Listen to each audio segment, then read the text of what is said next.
Hello everyone. So welcome to your favorite YouTube channel that is Decode Exam.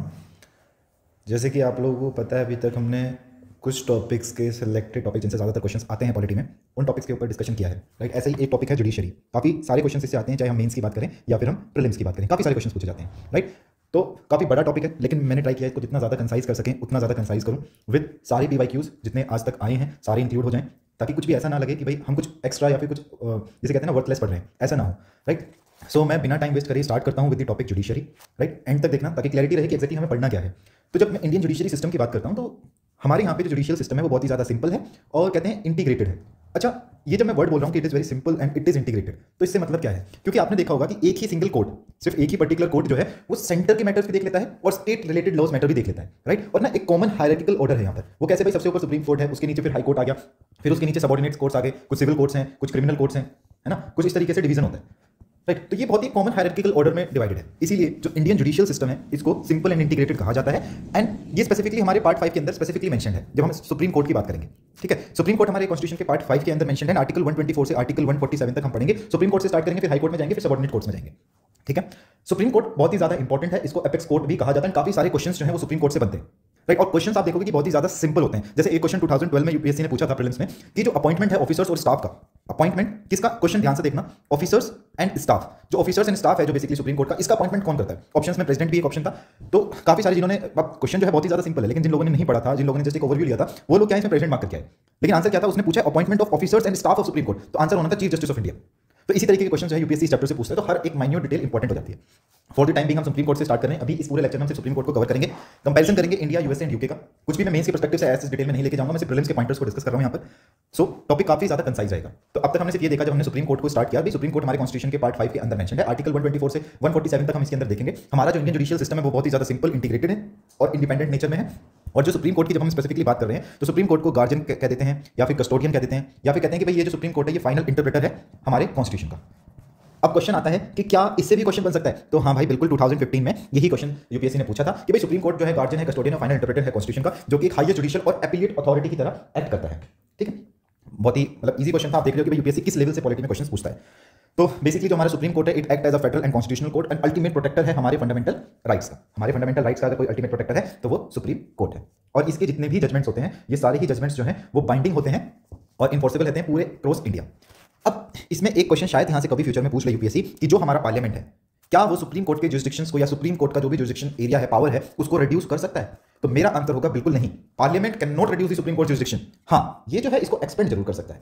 Expand से मतलब कि हाँ, कह सकता है सुप्रीम कोर्ट को कि आप जो है इस वाले पर्टिकुलर एरिया में या फिर इस वाले पर्टिकुलर लॉ में ये वाली चीज भी देखो, कुछ इस तरीके के प्रोविजंस वो रख सकता है, लेकिन उसकी पावर को लिमिट नहीं कर सकता। ठीक है, यही चीज बताया गया है कि पार्लियामेंट जो है ना तो रिमूव कर सकता है या फिर ना तो रिड्यूस कर सकता वो पावर्स जो कि सुप्रीम कोर्ट को इंडियन कॉन्स्टिट्यूशन ने दी है, बट हाँ कुछ पावर्स ऐड जरूर कर सकता है। ठीक है, जैसे एक एग्जांपल ले लो।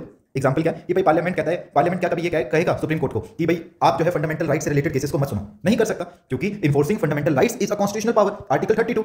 राइट, लेकिन पार्लियामेंट ये जरूर कह सकता है कि भाई सुप्रीम कोर्ट आप जो है इंटरनेशनल आर्बिट्रेशन केसेस को देख लो। ठीक है, इंटरनेशनल आर्बिट्रेशन केसेस जो है उनको देख लो, ये जरूर कह सकता है, क्योंकि ये जो है एक एक्स्ट्रा जुरिस्डिक्शन है और जो एक्जिस्टिंग जुरिस्डिक्शनल पावर्स हैं उसके पास, उसको रिड्यूस नहीं कर रहा।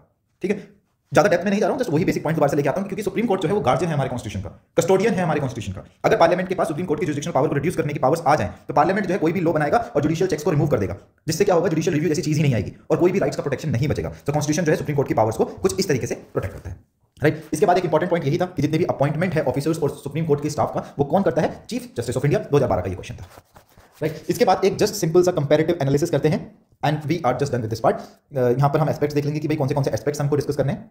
एक तो हम इंडिया के बारे में बात करेंगे, यूएसए के बारे में बात करेंगे, यूके के बारे में बात करेंगे। और ये जो कंपैरेटिव स्टडी है, प्रीलिम्स में तो ऐसा अभी तक ऐसा कोई क्वेश्चन मैंने नहीं देखा कि कुछ इससे रिलेटेड पूछा हो, लेकिन मेंस में काफी सारे क्वेश्चन इससे बन जाते हैं। अच्छा, सबसे पहले नेचर देख लेते हैं। नेचर कैसा है कॉन्स्टिट्यूशन का? इंडिया का तो हम लोगों को पता है कैसा है भाई, रिटन है और कॉडिफाइड है।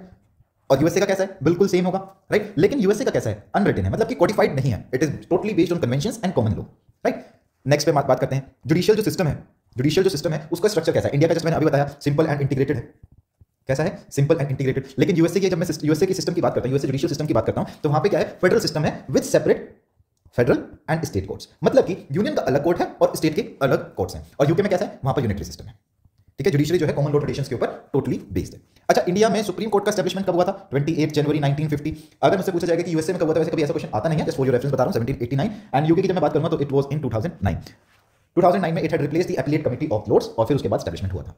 तो ये तो बेसिक सी चीज आ गई, नेचर क्या है, जुडिशियल सिस्टम का स्ट्रक्चर क्या है, डेट ऑफ एस्टैब्लिशमेंट क्या है। इसके बाद सबसे इंपॉर्टेंट चीज है जुडिशियल रिव्यू। जुडिशियल रिव्यू, जब मैं जुडिशियल रिव्यू की बात करता हूं, क्या इंडिया में ऐसा कुछ एग्जिस्ट करता है? अरे अभी तो हम इसके बारे में बात कर रहे थे कि अगर पार्लियामेंट के पास पावर आ जाएगी तो जुडिशियल रिव्यू वाला कॉन्सेप्ट खत्म हो जाएगा। तो हाँ, it exist in India. Article 13, article 32, article 136 and article 142 इनके अंडर। अब क्या क्या है ये आर्टिकल्स, ये भी डिस्कस कर लेंगे साथ साथ, अभी चैप्टर में आएंगे तब इनका डिस्कशन हो जाएगा। But for the time being आपसे इतना याद रखो कि हाँ भाई, जुडिशियल रिव्यू की पावर इंडिया में है जुडिशरी के पास, एंड वो इन आर्टिकल्स में एग्जिस्ट करती है, यूएसए में भी है। लेकिन जब हम यूके की बात करेंगे तो वहां पर ना बहुत ज्यादा लिमिटेड है, क्योंकि वहां पर कौन सुप्रीम है? पार्लियामेंट। और पार्लियामेंट जब चाहे ओवरराइड कर सकती है कोर्ट के डिसीजंस को। तो यहां पर पावर कैसी हो जाएगी? लिमिटेड। इसके बाद बात करते हैं जुडिशियल सुप्रीमेसी की। सेम ही पॉइंट है, जब मैं जुडिशियल सुप्रीमेसी की बात कर रहा हूं तो यहां पर जो है बिल्कुल यस, क्यों? क्योंकि भाई जो कॉन्स्टिट्यूशनल मैटर्स हैं उसमें फाइनल इंटरप्रेटर कौन है? Supreme court. तो बिल्कुल है यहां पे, बिल्कुल यस, जुडिशरी है, कॉन्स्टिट्यूशन को इंटरप्रेट कर सकती है। लेकिन यहां पर नो रहेगा यूके में, क्यों? क्योंकि यहां पर पार्लियामेंट्री सॉवरेनिटी है जो कि चलती है। अब जजेस के अपॉइंटमेंट की बात कर लें। अच्छा, अब मैं जब अपॉइंटमेंट की बात कर रहा हूं तो मैं यहां पे स्पेसिफिकली जजेस की बात कर रहा हूं। अभी हम इसके अंदर केसेस देखेंगे, फर्स्ट जज केस, सेकंड जज केस, थर्ड जज केस, जब एनजेएसी का शटडाउन हुआ था, फोर्थ जज केस में, वो सारी चीजें हम डिस्कस करेंगे। अपॉइंटमेंट ऑफ जजेस की जब मैं बात करता हूं तो इंडिया में कैसे प्रेसिडेंट अपॉइंट करते हैं? एक कॉलेजियम सिस्टम के थ्रू। ठीक है, अब कॉलेजियम सिस्टम में, कॉलेजियम में कौन कौन होते हैं वो भी डिस्कस करेंगे फर्दर, ये सारी चीजें। यूएसए में कैसे होता है भाई? यहां पर भी जो है प्रेसिडेंट जो है अपॉइंट करते हैं सेनेट के अप्रूवल के बाद, राइट। और यहां पर यूके में कौन करता है? They are appointed by the monarch, किसके एडवाइस पे? PM plus judicial appointment commission, इनके एडवाइस में यहां पर अपॉइंटमेंट होता है। इतना क्लियर हुआ? इसके बाद आगे मूव ऑन करते हैं, टेन्योर की बात करते हैं। टेन्योर से क्वेश्चंस बन जाते हैं, तो टेन्योर पता होना चाहिए। बेसिकली इंडिया में ऐसी कोई फिक्स टर्म नहीं मेंशन है। अभी जब टेन्योर के बारे में आगे डिटेल में बात करेंगे तब मैं आपको बताता हूं वो चीज क्या है। बट फिलहाल आप इतना याद रखो कि भाई इंडिया का जो जज होता है वो 65 ईयर्स की एज पे रिटायर हो जाता है, सिक्योरिटी ऑफ टेन्योर मेंटेन रहती है। लेकिन यूएसए में एक कमाल की बात है, वो कमाल की बात क्या है? यहां पर जो है लाइफ टेन्योर है।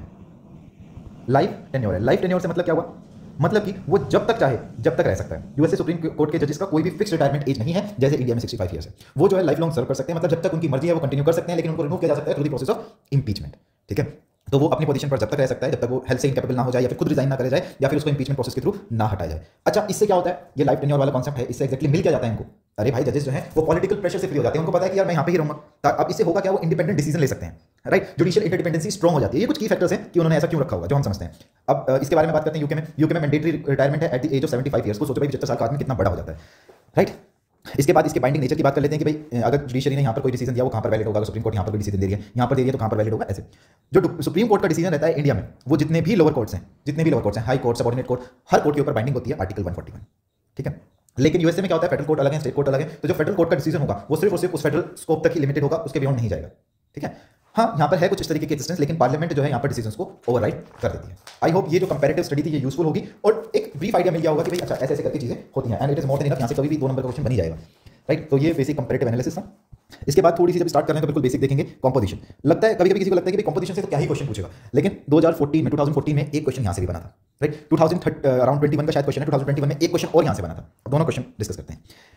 सुप्रीम कोर्ट जो है एट प्रेजेंट 34 जजेस हैं वहाँ पर। 34 जजेस की काउंटिंग कैसे होती है? 33+1, मतलब ये जो 33 है ये प्यूसाइन जजेस हैं, और ये जो है मास्टर ऑफ रोस्टर जिसे कहते हैं हम CJI, chief justice of India. Originally जब ये एस्टैब्लिश हुआ था तो काउंटिंग क्या थी? It was only 8, that was 7+1। धीरे धीरे पार्लियामेंट ने जो है पार्लियामेंट के थ्रू ये बढ़ती चली गई। 1956 में इट वाज अराउंड CJI +10, मतलब इट वाज 10+1। 1960 में ये काउंटिंग 13 के अराउंड पहुंचती है, फिर 86 में ये 25 हो जाती है, 2009 में 30 होती है, finally it is 33+1, right. I hope it is clear. और ये जो नंबर है, ये अदर जजेस का जो नंबर है, ये कौन फिक्स करता है? It is fixed by parliament by law. Clear? इतना क्लियर हो गया होगा आई होप। तो जो क्वेश्चन बना था वो यहीं से बना था पार्लियामेंट बाय लॉ वाले पॉइंट से 2014 में, कि भाई कौन फिक्स करता है, किसके पास ये पावर है कि वो स्ट्रेंथ को इंक्रीज कर दे। ठीक है, नॉर्मली अगर कोई भी लीगल मैटर आता है तो उसमें 2 से 3 जजेस की बेंच बैठती है, लेकिन अगर वहीं पर कॉन्स्टिट्यूशनल रिलेटेड मैटर होता है तो उसमें 5+ जजेस की बेंच बैठ के उस केस को देखती है। और आज तक का हाईएस्ट रहा है Kesavananda Bharati case versus state of Kerala 1973। इसमें टोटल 13 जजेस की बेंच बैठी थी, 13 जजेस की बेंच, और यही क्वेश्चन 2021 में यूपीएससी ने पूछ लिया था। ठीक है, इसके बाद बात करते हैं आर्टिकल नंबर 130 की। आर्टिकल 130 कहता क्या है भाई? आर्टिकल 130 बहुत सिंपल है। सिंपल मतलब क्या कह रहा है वो कि सुप्रीम कोर्ट जो है वो न्यू दिल्ली में बैठता है। सुप्रीम कोर्ट के जो जजेस हैं वो कहां पर बैठ रहे हैं? न्यू दिल्ली में, राइट। और कोई भी ऐसी प्लेस जहां पर चीफ जस्टिस ऑफ इंडिया चाहे with the approval of president, ये कहता है आर्टिकल 130। मतलब सुप्रीम कोर्ट की जो मेन सीट है वो कहां पर है? दिल्ली में, लेकिन अगर उसको जरूरत हो तो chief justice of India president के अप्रूवल के साथ सुप्रीम कोर्ट की बेंच को दूसरी सिटी में भी बना सकता है, जैसे चेन्नई, कोलकाता, अगर कभी इन केस फ्यूचर में नीड पड़ती हो। अच्छा, दिमाग में आता होगा कि यार इस तरीके का प्रोविजन एग्जिस्ट क्यों कर रहा है, क्या जरूरत पड़ गई कि इस तरीके के प्रोविजन को एक्जिस्टेंस मिली? क्योंकि इंडिया जो है बहुत ही ज्यादा बड़ी और डाइवर्स कंट्री है। फ्यूचर में अगर वर्कलोड बढ़ जाए, है ना, और चीजों को एक तरीके से एक्सेसिबल बनाने की जरूरत पड़े तो अलग अलग रीजन्स में सुप्रीम कोर्ट की बेंचेस बन सकती है, लेकिन मेन कोर्ट जो हेडक्वार्टर रहेगा वो दिल्ली में ही रहेगा। रिसेंटली अगर रियलिटी की बात करें करंट, तो सुप्रीम कोर्ट जो है वो दिल्ली में ही है और इसकी कोई भी रीजनल ब्रांच नहीं है, right. So article 133 just talk about branches and उसकी लोकेशन, ये सारी चीजें। बात करते हैं आर्टिकल 124 के बाद कि जो बेसिकली जजेस हैं वो कौन अपॉइंट कर रहा है? जजेस they are appointed by the president ठीक है। और जब हम चीफ जस्टिस ऑफ इंडिया की बात करते हैं तो उनको कौन अपॉइंट करता है? अपॉइंटेड बाय द प्रेसिडेंट, कुछ सुप्रीम कोर्ट के जजेस के साथ कंसल्टेशन या फिर हाई कोर्ट के जजेस के साथ कंसल्टेशन के बाद। और यही क्वेश्चन 2012 में पूछा गया था, तो हमें आंसर जो है उसके अकॉर्डिंग देना था। अब ये तो सीजीआई की बात हो गई। जो ये दूसरे जजेस हैं जिन्हें हम प्यूसाइन जजेस भी कह रहे हैं, अगर इन जजेस की अपॉइंटमेंट होनी होगी तो कैसे होगी? तो इन जजेस की अपॉइंटमेंट के लिए प्रेसिडेंट जो है किससे कंसल्ट करेगा? भाई हेड कौन है, मास्टर और रोस्टर कौन है? सीजीआई। तो सीजीआई से कंसल्ट करेगा और ऐसे कुछ दूसरे जजेस से भी कंसल्ट कर सकता है, सुप्रीम कोर्ट के और हाई कोर्ट के, जैसा उसको जरूरी लगे। कॉन्स्टिट्यूशन में एक वर्ड यूज किया गया है कंसल्टेशन, कंकरेंस वर्ड यूज नहीं करा गया, सिर्फ एक वर्ड यूज करा गया, in consultation with CJI and other जजेस of supreme court and high court. तो इसी के ऊपर सारी डिबेट चलती है तीनों केसेस की। तो कॉलेजियम सिस्टम के एक्सिस्टेंस की बात कर लेते हैं, इंपॉर्टेंट है, राइट। ऐसा अभी डायरेक्टली तो कोई क्वेश्चन बना नहीं, बस एनजेएसी के ऊपर जो है 2019 में क्वेश्चन आया था, और फोर्थ मतलब उसके बाद तो आई गेस कोई क्वेश्चन है नहीं कॉलेजियम के ऊपर, मैंने नहीं देखा। तो माइट भी कभी भी यूपीएससी पूछ ले, क्योंकि यूपीएससी कहीं से भी क्वेश्चन उठा के पूछते हैं, बहुत ही बेसिक क्वेश्चन होते हैं। तो जब हम केसेस की बात करते हैं कि भाई कौन से केसेस हुए हैं which are related to the appointment of जजेस, तो सबसे पहले 1981, इसको याद करो, 1981, फिर 1993, 1981, 1993, फिर 1998, बस इतना याद करना है। उसके बाद फोर्थ जज केस जो है वो एनजेसी से रिलेटेड है। वो डाल। तो फर्स्ट जज केस हुआ था 1981 में, एसपी गुप्ता केस था, एसपी गुप्ता केस, इनको ऐसे याद करते हैं। फर्स्ट जज केस हो गया, ये सेकंड जज केस है, ये थर्ड जज केस है, ठीक है। तो जब 1981 में फर्स्ट जज केस होता है तो बताया गया कि जो प्रेसिडेंट है, president is not bound by the advice of CGI. जो सीजीआई उसको एडवाइस कर रहा है, it is just a consultative value. वो बाकी प्रेसिडेंट की मर्जी है कि वो किसको अपॉइंट कर रहा है या फिर किसको अपॉइंट नहीं कर रहा, मतलब कोई भी ऐसी बाउंडेशन नहीं है प्रेसिडेंट के ऊपर कि जो सीजीआई कह रहा है उसी को वो अपॉइंट करेगा। फर्स्ट जज केस 1981 में यही हुआ। 1993 में आते हैं सेकंड जज केस, राइट। तो इसमें ये जो फर्स्ट जज केस की स्टेटमेंट थी इसको ओवररूल किया गया। कहा गया कि जो सीजीआई का ओपिनियन है वो इंपॉर्टेंट है अपॉइंटमेंट में, और अपॉइंटमेंट जो है एक कॉलेजियम के थ्रू होनी चाहिए। यहां से कॉलेजियम सिस्टम का ऑरिजिन हुआ। कहा गया कि सीजीआई जो है वो 2 सीनियर मोस्ट जजेस से कंसल्ट करके, सीजीआई एंड 2 सीनियर मोस्ट जजेस के साथ कंसल्टेशन करके प्रेसिडेंट जो है अपॉइंट कर सकते हैं। और जो सीनियर मोस्ट जजेस हैं वही जो है सीजीआई बनेंगे। लेकिन ऐसा जो है ये वाला जो स्पेसिफिकली प्रोसेस था कि जो सीनियर मोस्ट जजेस होगा वही बनेंगे, ये वाला जो प्रोविजन था ये 2 बार टूटा गया। कितनी बार? 2 बार ये वाला जो प्रोविजन है वो टूटा गया। एक बार 1973 में और एक बार 1977 में। 1977 वाला तो I guess HR Khanna ji का केस था उस टाइम पर, एक बार 1973 में ये वाला प्रोविजन टूटा गया। बट 1993 में कहा गया कि जो सीनियर मोस्ट जजेस हैं उन्हीं को सीजीआई अपॉइंट किया जाएगा। इसके बाद हम आते हैं थर्ड जज केस पे। थर्ड जज केस क्या कहता है? ठीक है, थर्ड जज केस में ना कुछ बाउंडेशन फिक्स कर दी गई। क्या फिक्स करा गया कि सुप्रीम कोर्ट ने फिर से कहा कि कंसल्टेशन का मतलब कंकरेंसी है। It also held that consultation जो है वो कॉलेजियम देगा। कॉलेजियम क्या होगा? सीजीआई प्लस 4 सीनियर मोस्ट जजेस ऑफ सुप्रीम कोर्ट। ऐसे मतलब सीनियर मोस्ट एंड एससी मतलब सुप्रीम कोर्ट। तो अगर मेरे को कोई सुप्रीम कोर्ट के जज को अपॉइंट करवाना है तो मैं प्रेसिडेंट जो है वो सीजीआई और 4 सीनियर मोस्ट जजेस सुप्रीम कोर्ट के उनके साथ कंसल्ट करेंगे। और अगर उन्हें हाई कोर्ट के जज को अपॉइंट करना है तो कॉलेजियम किसका होगा? सीजीआई प्लस 2 सीनियर मोस्ट जजेस ऑफ सुप्रीम कोर्ट, ठीक है। और जो हाई कोर्ट का कॉलेजियम होगा उसके साथ कंसल्ट कर सकते हैं। एंड साथ ही साथ में ये बताया गया कि अगर मेरे को सुप्रीम कोर्ट के जज का किसी का ट्रांसफर करना है तो 4 सीनियर मोस्ट जजेस के साथ बात करके कंसल्ट करके वो सारी चीजें होंगी। अच्छा, एनजेएसी की तरफ जाने से पहले मैं आपको बता देता हूं एक टेबल कि कैसे कैसे होता है। अच्छा, कॉलेजियम में हर मेंबर के पास इक्वल पावर है। वो बताएगा एक नेम सजेस्ट करेगा, वो नेम किसके पास जा रहा है? यूनियन लो मिनिस्ट्री को भेज देगा, ठीक है। ये किसको भेजेगी? Ministry of home affairs. Home affair के बाद उस पर्टिकुलर पर्सन का बैकग्राउंड वेरीफाई होगा जिसको अपॉइंट करा जा रहा है। आईबी क्लियरेंस के लिए भेजा जाएगा। जैसे आईबी क्लियरेंस मिलती है, नाम जो है वो प्रेसिडेंट के पास जाता है एंड प्रेसिडेंट जो है उसको अपॉइंट कर देता है। तो ये प्रोसेस रहता है अपॉइंटमेंट का। Collegium, union low ministry of home affairs, IB clearance होती है, प्रेसिडेंट के पास नेम चले जाता है, अपॉइंटमेंट है। अरे इश्यूज क्या थे जो एनजेएसी लानी पड़ी? नेशनल जुडिशियल अपॉइंटमेंट कमीशन जो एक्ट पास हुई 2014 में, इसकी जरूरत क्या पड़ी? क्योंकि कॉलेजियम सिस्टम में काफी सारे इश्यूज थे, जैसे लैक ऑफ ट्रांसपेरेंसी। भाई हमें क्या पता किसका नेम अपॉइंटमेंट हो रहा है? डिले होते थे जजेस हाई कोर्ट और सुप्रीम कोर्ट के अपॉइंटमेंट में। स्पेसिफिकली हाई कोर्ट की जब हम बात करें, हाई कोर्ट में आज भी 30% ऑफ सीट्स जो है वो वैकेंट है सिंस लास्ट 10 ईयर्स। नेपोटिज्म के काफी सारे एलिगेशंस लगते थे और सीनियर मोस्ट जजेस को बहुत इंपॉर्टेंट टाइम कंज्यूम होता था इसमें। तो ये कुछ इश्यूज थे जिसको ओवरकम करने के लिए एनजेएसी आती है 2014 में, ठीक है। अब होता क्या है, ये जो एनजेएसी बनाई गई थी, ये प्रेसिडेंट को नेम अपॉइंट करती थी सुप्रीम कोर्ट और हाई कोर्ट के जजेस की, या फिर हाई कोर्ट के जजेस का ट्रांसफर होना है तो नेम एनजेएसी देती थी। एनजेएसी के अंदर टोटल 6 मेंबर्स होते थे, ठीक है। अभी तक तो इससे रिलेटेड कोई क्वेश्चन बना नहीं है, मतलब एक बार 2019 में क्वेश्चन बना था ऐसे एनजेएसी के ऊपर। तो पता होना चाहिए कि भाई 6 मेंबर बॉडी है जिसमें एक तो सीजीआई होते हैं as a chairperson, 2 senior most जजेस होते हैं सुप्रीम कोर्ट के, ठीक है। यूनियन लॉ मिनिस्टर होते हैं एंड इनके साथ 2 डिस्टिंग्विश्ड जूरिस्ट, मतलब जिनको लॉ की नॉलेज हो डिटेल में, वो लोग होते हैं। और इनको रिकमेंड कौन करती है? इनका रिकमेंडेशन जो है वो एक कमेटी के थ्रू आता है जिसमें सीजीआई होंगे, प्राइम मिनिस्टर होंगे और लीडर ऑफ अपोजिशन होंगे, ठीक है। ये 3 लोग जो हैं डिस्टिंग्विश्ड जूरिस्ट के लिए रिकमेंडेशन देते हैं कि हाँ भाई इस पर्टिकुलर पर्सन को as a distinguished jurist appoint कर दो। तो हुआ क्या, जब एनजेएसी बना इसके अंदर जुडिशरी भी आ गई, एग्जीक्यूटिव्स भी आ गए और कुछ एमिनेंट पर्सनैलिटीज भी आ गई। तो इन तीनों का कॉम्बिनेशन था एनजेएसी। सोच तो अच्छी थी, लेकिन फोर्थ जज केस जब होता है 2015 में, इसको एनजेएसी को स्ट्रक डाउन किया जाता है, बताया जाता है इट इज अनकॉन्स्टिट्यूशनल, ठीक है। क्योंकि इससे जो है बेसिक स्ट्रक्चर वायलेट हुआ था। वो कैसे कि एनजेएसी में कोई भी 2 मेंबर जो हैं वो किसी भी एक नेम के ऊपर वीटो कर सकते हैं, ठीक है। और जो एनजेएसी में प्रोसीजर यूज किया जाएगा अपॉइंटमेंट के लिए वो कॉन्स्टिट्यूशन में कहीं पर भी मेंशन नहीं है, वो पार्लियामेंट बाय लॉ फिक्स होगा। तो प्रॉब्लम ये थी कि अगर पार्लियामेंट बाय लॉ फिक्स होना है तो वो तो कभी भी चेंज हो सकता है through the mean of simple majority, right. इससे तो जुडिशियल स्ट्रक्चर हैम्पर होगा, राइट। तो 99th अमेंडमेंट एक्ट फोर्थ जज केस में इसको इनवैलिड डिक्लेयर कर दिया जाता है। क्यों? क्योंकि it is against the independence nature of our judiciary. और तो अपॉइंटमेंट जो है वो कॉलेजियम के थ्रू ही कंटिन्यू रहा। आई होप ये वाले पॉइंट्स क्लियर होंगे। मैंने इतना ज्यादा फोकस इस पे इसीलिए किया क्योंकि यहाँ से क्वेश्चन आए हुए हैं, क्वेश्चन बन सकते हैं। मूव करते हैं नेक्स्ट पे, क्वालिफिकेशन देखते हैं। जब मैं क्वालिफिकेशन की बात कर रहा हूँ तो द पर्सन शुड बी, सबसे इंपॉर्टेंट तो यही रहती है कि the person should be a citizen of India. दूसरा कुछ भी हो सकता है इनमें से कि भाई हाई कोर्ट का जज हो for a minimum of 5 years, या फिर एडवोकेट हो हाई कोर्ट का for a time period of 10 years, ठीक है। तो जज होना चाहिए हाई कोर्ट का या मल्टीपल हाई कोर्ट का फॉर एटलीस्ट 5 ईयर्स, या फिर एज एन एडवोकेट प्रैक्टिस करी हो इसने मल्टीपल हाई कोर्ट्स में या फिर सिंगल हाई कोर्ट में फॉर एटलीस्ट 10 ईयर, या फिर प्रेसिडेंट जो है इनको अपॉइंट करें as a person of distinguished jurist, जिसको लॉ की डिटेल मतलब लॉ की नॉलेज हो डिटेल में, ठीक है। और कॉन्स्टिट्यूशन में ना स्पेसिफिक एज प्रिस्क्राइब नहीं करी गई है कि मिनिमम एज कितनी होनी चाहिए to be appointed as a supreme court जज, तो ऐसी कोई भी मिनिमम एज नहीं बताई गई है कॉन्स्टिट्यूशन में, राइट। अब इसके बाद कुछ चीजें हैं, जैसे 2022 में इनसे क्वेश्चन आया था एडवोकेट से रिलेटेड और बार काउंसिल से रिलेटेड, तो इंपॉर्टेंट है, जब दो बार क्वेश्चन आ चुका है तो आगे भी कुछ टॉपिक्स हैं, जैसे एडवोकेट ऑन रिकॉर्ड क्या होता है, इसके ऊपर होपफुली क्वेश्चन बन सकता है, सीनियर एडवोकेट कौन होते हैं इसके ऊपर क्वेश्चन बन सकता है, और कुछ अदर एडवोकेट्स के बारे में बात करेंगे। तो ये वो टॉपिक्स है जिनसे क्वेश्चन आ सकता है, मतलब चांसेस हैं काफी सारे।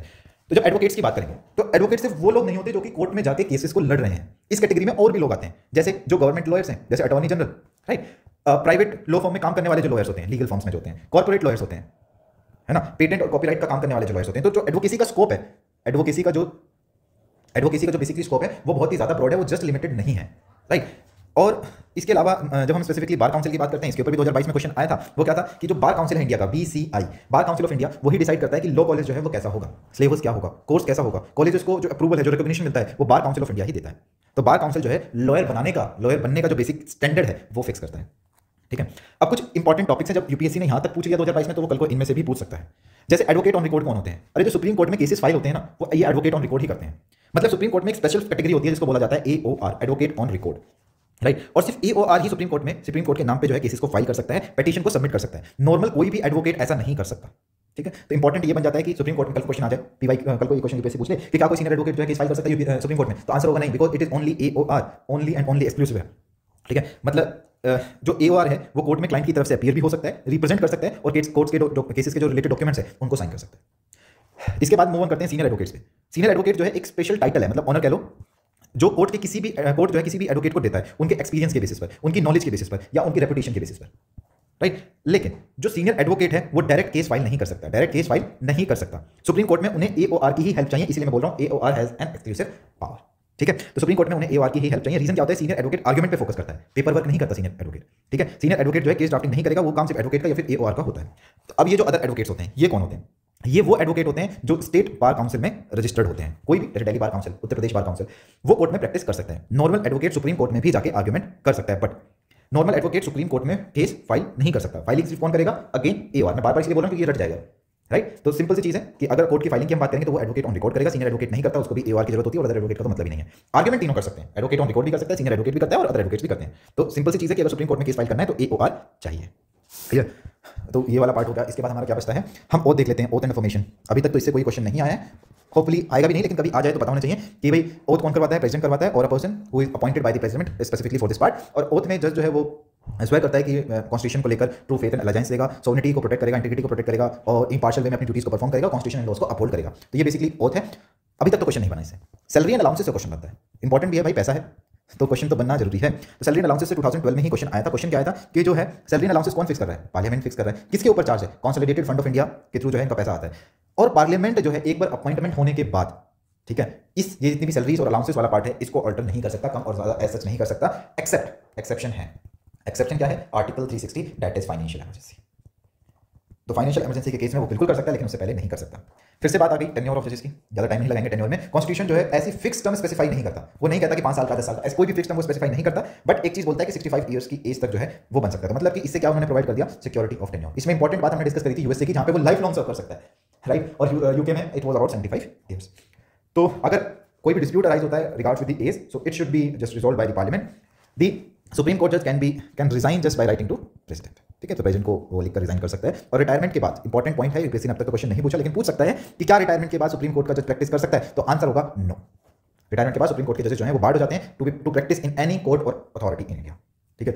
रिमूवल ऑफ जजेस के ऊपर 2019 में क्वेश्चन आया था, तो ध्यान से देखना कि रिमूवल कैसे होता है, राइट। और एज सच ये जो रिमूवल है क्या ये कॉन्स्टिट्यूशन में मेंशन है या फिर नहीं, ये सारी चीजें देखते हैं। सबसे पहले तो सुप्रीम कोर्ट के जजेस हैं वो उनको कौन हटा सकता है? अपॉइंट कौन कर रहा है? प्रेसिडेंट। हटाएगा कौन? प्रेसिडेंट। और जब कब हटा सकता है प्रेसिडेंट? ऐसी बनाए हटा देगा? नहीं, पार्लियामेंट में एक सेशन होता है, ये सारी चीजें एड्रेस की जाएंगी, और सेम ही सेशन में, ये 2012 का क्वेश्चन है कि क्या सेम ही सेशन में रिमूवल होगा? तो हाँ बिल्कुल सेम सेशन में रिमूवल होना चाहिए, एक ही सेशन के अंदर रिमूवल हो जाना चाहिए, वरना वो नहीं होगा, ठीक है। ग्राउंड्स क्या रहते हैं?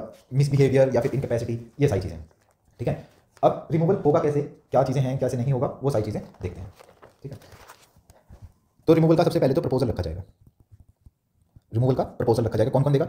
50 MPs होने चाहिए राज्यसभा से, वो चेयरमैन को देंगे।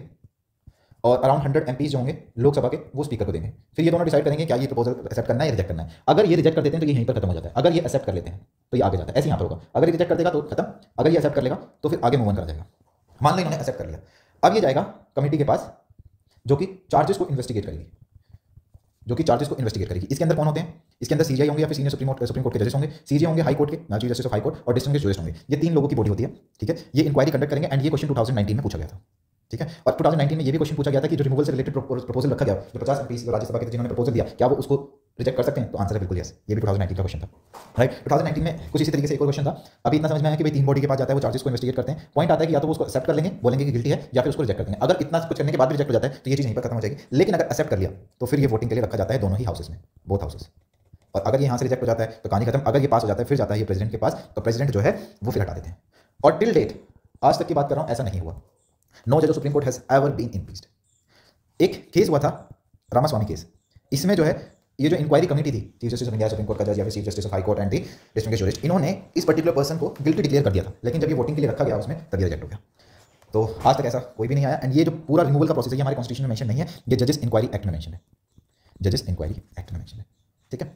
इसके अलावा जो है ये वाला यहाँ से भी क्वेश्चन बना हुआ था, तो टिल डेट की हमने बात कर ली, रिमूवल प्रोसेस की हमने बात कर ली। और जो पार्लियामेंट या फिर स्टेट लेजिस्लेचर हो वो सुप्रीम कोर्ट के क्या कैसे वो डिसीजन ले रहे हैं, क्या कंडक्ट है, उसको डिस्कस नहीं कर सकता अनलेस इंपीचमेंट मोशन चल रहा हो। अगर इंपीचमेंट मोशन चल रहा हो तो बिल्कुल डिस्कस कर सकता है, वरना डिस्कस नहीं करता, ठीक है। और इनको रिमूव करने के लिए जब हाउसेस में वोट के लिए रखा जाएगा तो किस तरीके की मेजॉरिटी चाहिए, स्पेशल मेजॉरिटी, जिसमें एक तो एब्सोल्यूट मेजॉरिटी चाहिए, एब्सोल्यूट मेजॉरिटी के साथ 2/3 of the member which are present and voting, right. तो ये दोनों ही चीज़ें प्रेजेंट होनी चाहिए, इस तरीके की स्पेशल मेजॉरिटी होती है। फिर उसके बाद ये पास किए जाते हैं, राइट। अब इसके बाद आते हैं टाइप्स ऑफ जजेस के ऊपर और फिर जुरिडिक्शनल पावर्स में आएंगे। जब हम स्पेसिफिकली टाइप्स ऑफ जजेस की बात करते हैं तो 3 तरीके के जजेस होते हैं, एक्टिंग चीफ जस्टिस, एडहॉक जज और रिटायर्ड जज। जब हम बात करेंगे एक्टिंग चीफ जस्टिस की तो आर्टिकल 126 में आता है, आर्टिकल 127 में आता है, आर्टिकल 128 में आता है। एंड यूपीएससी ने 2021 में रिटायर्ड जज से रिलेटेड क्वेश्चन पूछा था। ये मैं इसलिए बताता हूं कि जो हम पढ़ रहे हैं वो वेस्ट नहीं है, क्योंकि सारे पीवाईक्यू यहीं से ही है, राइट। तो 3 तरीके के जजेस की बात करेंगे, एक्टिंग सीजीआई, एडहॉक जज एंड रिटायर्ड जज। रिटायर्ड जज से रिलेटेड क्वेश्चन 2021 में आया था, acting article 126, ad hoc article 127 and retired article 128। जो ऑफिस है एक्टिंग सीजीआई कब एक्ट करता है, जब ऑफिस हो सीजीआई का वैकेंट, सीजीआई टेम्पररी एब्सेंट हो या फिर अपनी ड्यूटीज परफॉर्म ना कर पा रहा हो, तो उस टाइम पे जो प्रेसिडेंट है वो अपॉइंट कर देते हैं किसी एक पर्टिकुलर जज को एज एन अपॉइंटिंग सीजीआई, ठीक है। एडहॉक जज कौन होते हैं, ये सुप्रीम कोर्ट के जज होते हैं जिनको एक प्रोसीजर या फिर एक पर्टिकुलर प्रोजेक्ट या फिर एक पर्टिकुलर केस के लिए अपॉइंट किया जाता है फॉर अ स्पेसिफिक टाइम, मतलब टेम्पररी पीरियड के लिए। कौन करता है, सीजीआई अपॉइंट करते हैं with the prior consent of president. President से पहले कंसेंट लेते हैं, अपॉइंट कौन कर रहा है, सीजीआई। कब, एक किसी स्पेसिफिक केस के लिए, एक टेम्पररी पीरियड के लिए या फिर बेंचेस के कॉरम को फिल करने के लिए, उन सारे केसेस में, है ना। और जब तक ये एक्ट करते हैं तो इनको जितने भी सुप्रीम कोर्ट के जजेस की जो प्रिविलेजेस होते हैं वो मिलते हैं, इंक्लूडिंग इनको सुप्रीम कोर्ट के जज का स्टेटस तक मिल जाता है।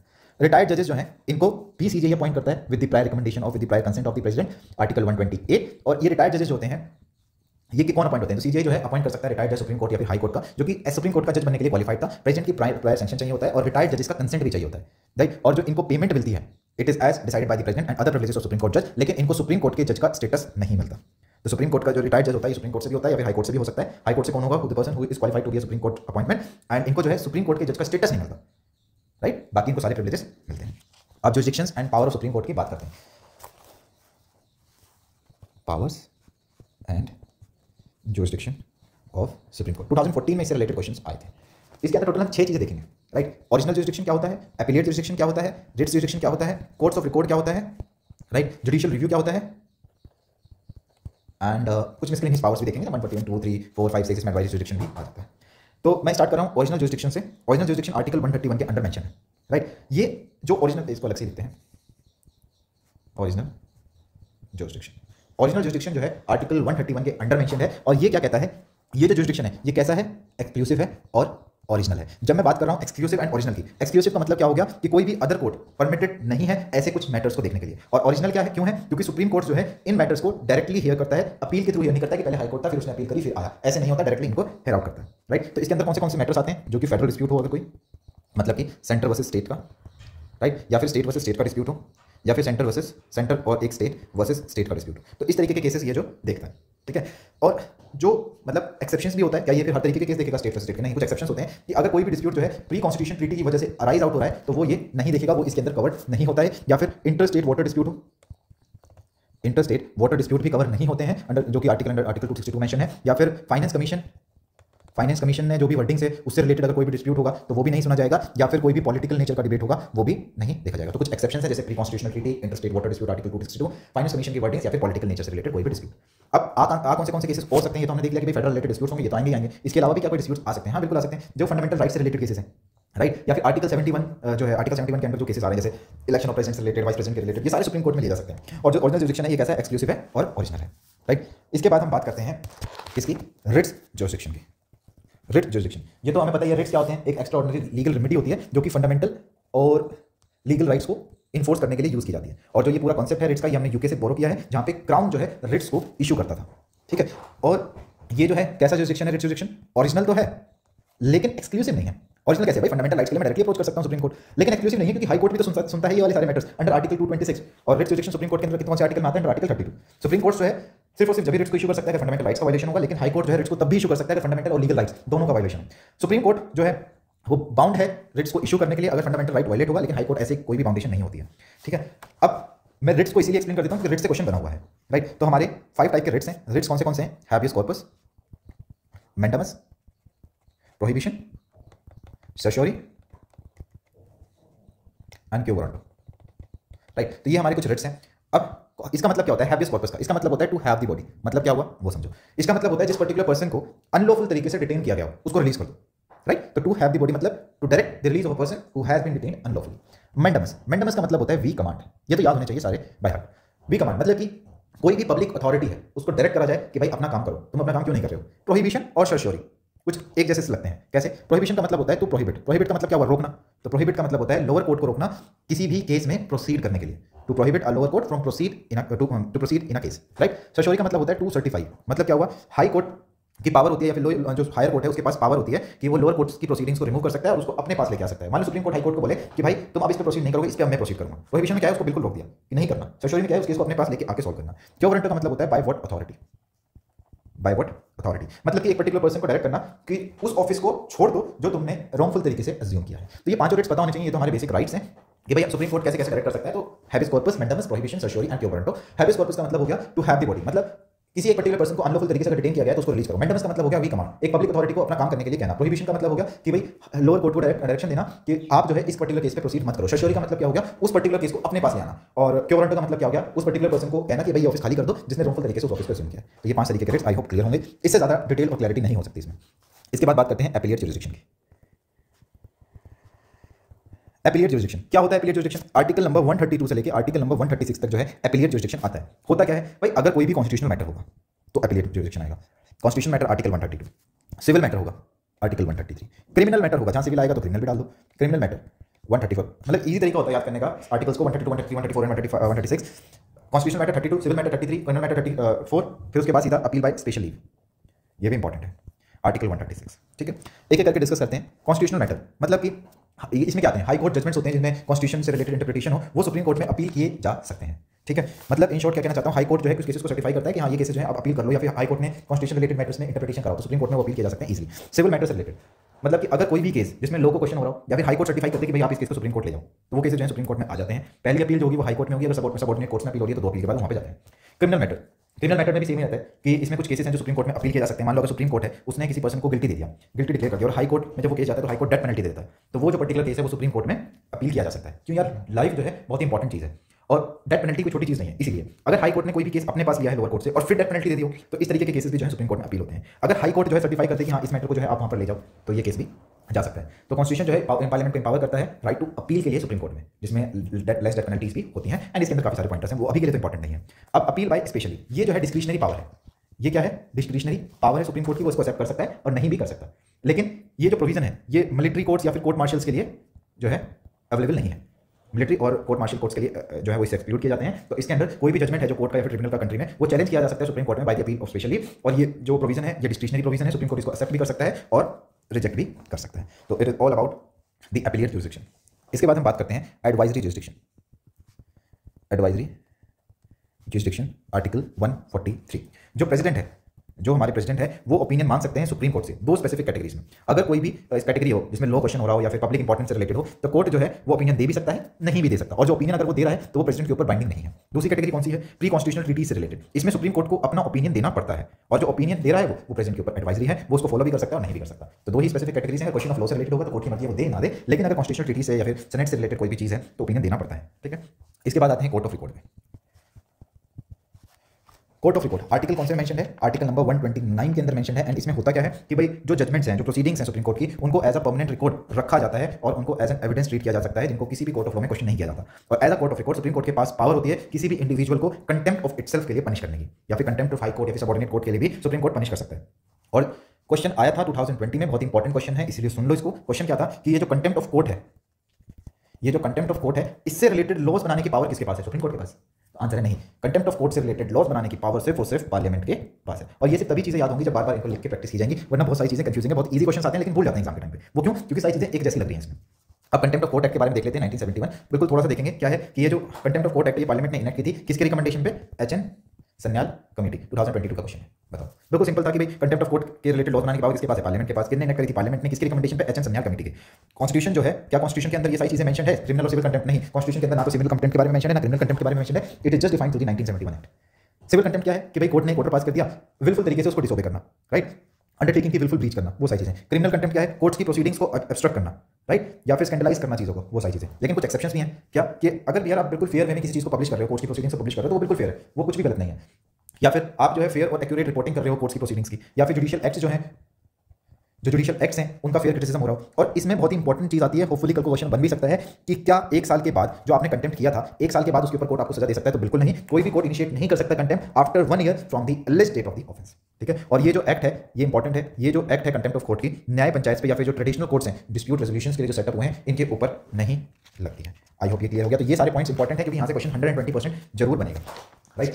सो अभी हम तीन चीजें और डिस्कस करेंगे, जुडिशियल रिव्यू, राइट, और कुछ की प्रिंसिपल्स या फिर की डॉक्ट्रिन्स बात कर लो जिसको कॉन्स्टिट्यूशन को इंटरप्रेट करने के लिए यूज किया जा सकता है। एंड इसके बाद के जो टॉपिक्स हैं, मतलब इसके बाद जुडिशियल एक्टिविज्म और रिव्यू ही बचता है डिटेल में, वो हम बाद में देखेंगे, राइट। तो पावर ऑफ जुडिशियल रिव्यू देख लेते हैं कि सुप्रीम कोर्ट के पास एक पावर होती है कि वो लेजिस्लेटिव और एक्जीक्यूटिव एक्शंस को जो है रिव्यू कर सकता है। और ये जो पावर है खाली ऐसी नहीं मिली, आर्टिकल 13 और 32 के अंदर एक्सप्लिसिटली मेंशन है। और इवन जो केशव भारती केस हुआ था 1973 के, वहां पर भी इसके बारे में जिक्र है। डिटेल में पढ़ेंगे जुडिशियल रिव्यू को, एक्टिविज्म को, क्योंकि मेंस और प्रीलिम्स दोनों के लिए इंपॉर्टेंट है। अभी तक ऐसा इन दोनों टॉपिक से डायरेक्ट क्वेश्चन प्रीलिम्स में तो नहीं आया, राइट। एक होता है रिव्यू जुरिसडिक्शन, आर्टिकल 137 के अंदर जो स्पेसिफिकली मेंशन है, just after the, right, appellate jurisdiction. तो इसके अंदर क्या है कि सुप्रीम कोर्ट जो है अपने ही जजमेंट्स को रिव्यू कर सकता है। उसके लिए एक रिव्यू पिटीशन फाइल होनी चाहिए 30 डेज के अंदर जजमेंट के बाद। अगर 30 डेज पास हो जाते हैं तो रिव्यू पिटीशन ऐसे डायरेक्टली फाइल नहीं होती। ग्राउंड्स क्या होने चाहिए? मान लो आपको सुप्रीम कोर्ट ने जजमेंट दे दी और आपको कुछ इंपॉर्टेंट एविडेंसेस मिल गए जो कि पहले अवेलेबल नहीं थे, या फिर कुछ एक्स्ट्रा रीजन मिल गए आपको जिससे आप जस्टिफाई कर सकते हो चीज़ों को, तो इसलिए रिव्यू पिटीशन फाइल कर सकते हो। एक होता है word curative petition. Curative petition जो है ये फाइनल कॉन्स्टिट्यूशनल रेमेडी है। रिव्यू पिटीशन अगर आपकी रिजेक्ट हो जाती है तो आप ये फाइल कर सकते हो, ये बहुत ही रेयर और एक्सेप्शनल है, राइट। इसके अलावा 2019 में एक क्वेश्चन आया था। 2019 का क्वेश्चन क्या था वो देखो आप। 2019 का स्पेसिफिकली क्वेश्चन था कि भाई जो 2019 का स्पेसिफिकली क्वेश्चन क्या था, to do complete justice. To do complete justice मतलब क्या हुआ कि सुप्रीम कोर्ट जो है कोई भी ऑर्डर या फिर डिक्री पास कर सकता है which is specifically necessary to ensure complete justice. और ये जो केसेस होंगे they are enforceable across India, ठीक है। तो सुप्रीम कोर्ट जो है वो सिर्फ और सिर्फ पार्लियामेंट्री लॉज तक लिमिटेड नहीं है कि भाई पार्लियामेंट ने लॉ बना रखा है तो सुप्रीम कोर्ट इस पर डिसीजन नहीं लेगा, ठीक है। इसके बाद हम जो है कुछ की प्रोविजंस डिस्कस करते हैं, इंपॉर्टेंट है, या फिर की डॉक्ट्रिन्स जो है हम नेक्स्ट पार्ट में कंटिन्यू करेंगे क्योंकि अभी काफी सारे टॉपिक्स लगे हैं। So thank you so much for listening.